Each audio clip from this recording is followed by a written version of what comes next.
Maharashtra ST कामगार संगठन के माध्यम से आप लोग यहाँ पर बैनर तले धरना दे रहे हैं 13 फरवरी 2024 से। और आज आप लोगों का धरना हो गया 11वां दिन चल रहा है। तो आप लोग की क्या मांगे हैं, किस उद्देश्य से यहाँ धरना दिया जा रहा है? नाम क्या है आपका?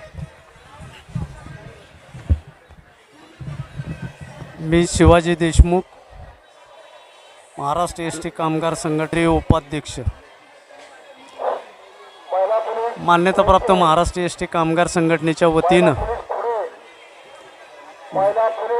जो करार 2016 ते 2020 हा जो पेंडिंग राहिलेला होता, तो करार 4,849 कोटीचं पॅकेज गव्हर्नमेंटनं डिक्लेअर केलेलं होतं आणि त्या कराराच्या अनुषंगानं जे वाटप झालं आणि त्यातून जी उर्वरित रक्कम 3,150 कोटी शिल्लक राहिले होते आणि ते आम्ही मध्यवर्ती कार्यालयातून माहितीच्या अधिकारांमध्ये 3,150 कोटी शिल्लक असल्याबाबतची त्या पद्धतीनं आम्हाला ती माहिती मिळाली व ती या विषयावर देखील आम्ही न्यायालयात ती कागदपत्र सादर केलेली आहेत। हा एक मुद्दा, ते एक वाटप झालं पाहिजे। त्याचबरोबर 5,000, 4,000 आणि 2,500 ही जी काय पॅकेज पद्धतीनं रक्कम दिलेली आहे एस टी कर्मचाऱ्यांना, ते 1 ते 10 वर्षापर्यंत ज्यांची सर्व्हिस झालेली असेल त्यांना 5,000, 10 ते 20 वर्षे ज्यांची सर्व्हिस झालेली असेल त्यांना 4,000 आणि 20 ते 30 वर्ष ज्यांची सर्व्हिस झाली असेल ती 2,500। तर ही अशी विसंगती असणं संयुक्तिक नाही आहे।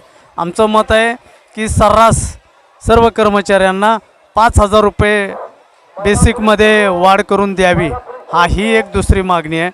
तिसरी मागणी अशी आहे की घर भाडे भत्ता पेंडिंग आहे, महागाई भत्ता पेंडिंग आहे, वार्षिक वेतनवाढीचा दर जे 2% ऐवजी 3% ऐवजी 2% दिलेला आहे। 7 घर भाडं भत्ता बघितलं 7, 14, 21, 8, 16, 24 देणं गरजेचं आहे। म्हणजे अशा पद्धतीनं जे रक्कम द्यायला पाहिजे ती आज मितीपर्यंत वाटप झालेली नाही, थकबाकी आहे।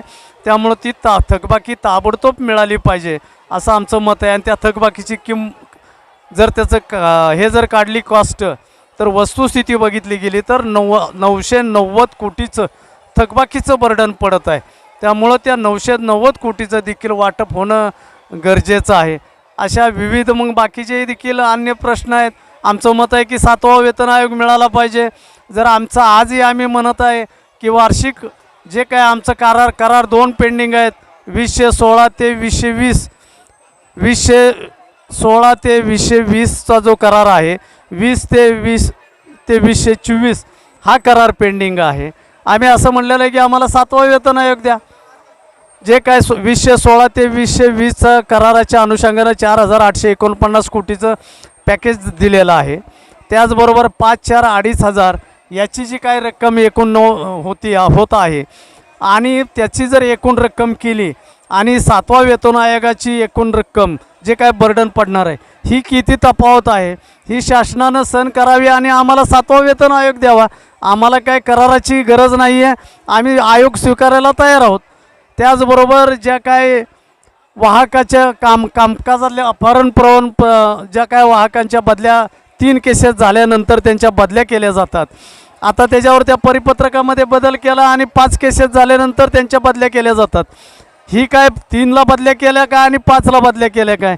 आम्ही काय तसे तुम्हाला नुसत्या केसेस वाढवून 5व्या केसेसला बदली करा असं संघटनेचं मत नाही आहे। आमचं मत आहे ते परिपत्रक रद्द होणं गरजेचं आहे। दुसरा एक असाच मुद्दा आहे की 5 केसेस झाल्या की मग त्या कंडक्टरला 5 टप्प्यानं खाली आणायचं आणि परत बदली आहे। 6वी केस झाली तरी परत त्याला 5 टप्प्यानं खाली आणायचं। म्हणजे अशा पद्धतीनं इतकी परिपत्रक चुकीच्या पद्धतीनं कामगाराच्या विरोधी काढलेली आहेत। त्याचा संघटनेच्या माध्यमातून निषेध म्हणून ती परिपत्रक देखील रद्द झाली पाहिजेत।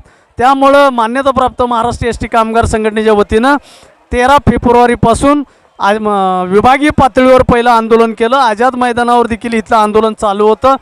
16 तारखेपर्यंत महाराष्ट्रात विभागीय जिल्हा पातळीवर आंदोलन केलं गेलं आणि 17 तारखेपासून ही राज्य पातळीवर इथं आझाद मैदानावर आंदोलन केलं सुरू आहे. 17 तारखेपासून 27 तारखेपर्यंत इथं आंदोलन केलं जाणार आहे. 27 तारखेला माननीय नामदार उदय सामंत मंत्री महोदय यांनी चर्चेला मुख्यमंत्र्यांच्या वतीनं त्यांनी मिटिंग आयोजित केलेली आहे. त्यामुळं जोपर्यंत मिटिंग होत नाही, जोपर्यंत निर्णय होत नाही, तोपर्यंत संघटनेच्या वतीनं आंदोलन चालू राहील. 27 तारखेला देखील चर्चेअंती जर काही तोडगा निघाला नाही तर याच्यापेक्षा संघटना बंदसारखं आंदोलन, तीव्र आंदोलन करेल. एवढंच मी आज इथं सांगू इच्छितो आणि थांबतो. जय हिंद, जय महाराष्ट्र.